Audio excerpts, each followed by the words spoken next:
我哋就喺班達 Beach 附近咧，有呢一個全新嘅項目叫 Sudara， 咁咧就喺2026年嘅年底咧就會開始收樓噶啦，咁好快就可以睇到呢度嘅成效。咁而家哈利睇到嘅咧就係 Sudara 其 Phase 1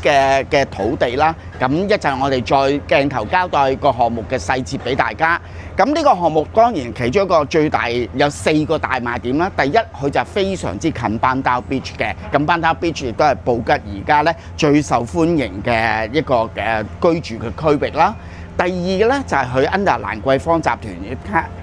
，Andara 集團，咁所以咧佢喺酒店服務上面嘅支援咧就係非常之充裕同埋有保證嘅。第三，為咗令到投資者本身佢可以享受到呢度住下嗰度住下嘅旅居生活，咁Andara 酒店咧會為 Sudara 嘅業主咧提供好優質嘅客房管理服務嘅，亦都有佢嘅租務服務。不同於第二啲布吉嘅項目咧，一般嚟講佢哋會拆賬可能有30%，但係呢度嘅拆賬咧只係一半15%，令到你嘅 return 咧更加有保障。當然，另外一個最大賣點就係布吉島未來發展嘅潛力，咁我哋相信整個項目同埋整個布吉島嘅地產咧都會欣欣向榮。哈利一定期望我哋 Sudara 嘅落成。